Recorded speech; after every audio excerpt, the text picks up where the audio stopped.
journey of 75 years of Constitution of India. According to me, in the last 10 years, this government has done everything in its power and some not in its power to brick by brick destroy the edifice of our Constitution. From undermining Parliament to erosion of institutional integrity of other constitutional bodies to misuse of governmental power and stripping the fundamental rights of citizens, the very fabric of our Constitution has been ripped to shreds by this government. Firstly, parliamentary sovereignty. Has this government respected this august house?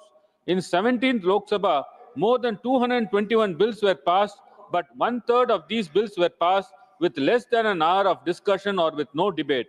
No discussion on worst genocides have been committed in Manipur.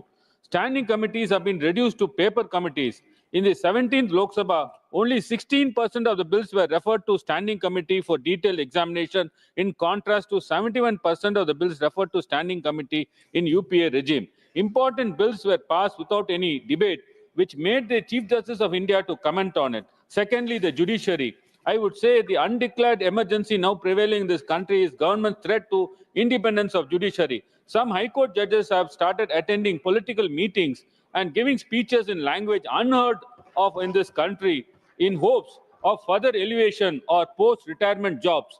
The collegium transfer of judges are not given effect to by the law ministry. The government interferes with elevation of judges to High Court and Supreme Court every now and then. Honest judges are mercilessly transferred even in cases when they are having ailing parents or spouses.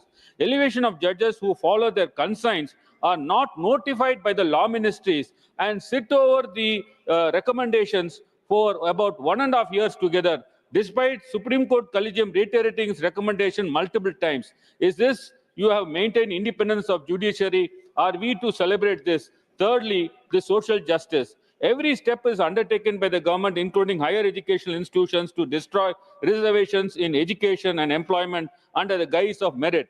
In judiciary, 82% of judges are from upper class. Higher judiciary is the only institutions where reservations are denied in India for the last 75 years. Every time I raise this issue, you say Constitution doesn't permit. What have you done? Have you not amended the Constitution? Why don't you amend the Constitution and give reservation? The very first amendment for constitutional reservation brought by Pandey Nehru at the instance of Tandai Periyar and Peraringer Anna was to enable reservation for backward classes throughout India. What have you done in the last 10 years? You have amended to give reservations to forward castes under EWS. You are denying to take caste census, fearing that reservation for scheduled caste, scheduled tribe, OBC will go beyond 50%. The 1931 data is very old and requires to be reviewed.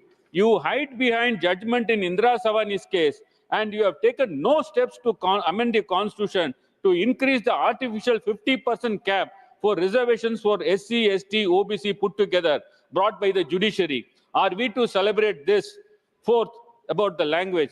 The constitutional guarantee of linguistic diversity is wiped out with Hindi imposition, but you have consistently passed bills in the name of Hindi, in Hindi instead of English, in violation of Article 348. This is the respect you have for the Constitution. Are we to celebrate this? Next, governors.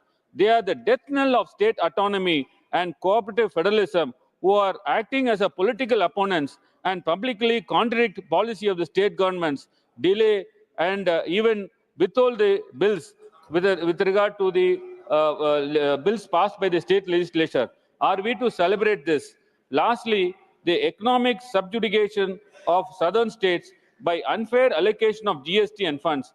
The southern states, which are the engines of India's growth, are punished for nothing.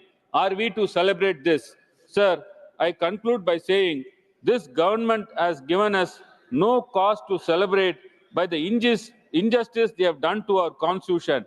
We will celebrate this in 2029 when DMK Alliance forms government at the center. Thank you, sir. Thank you, Mani Wilson ji. Mani Sri Bhupendra Yadav ji, 40 minutes.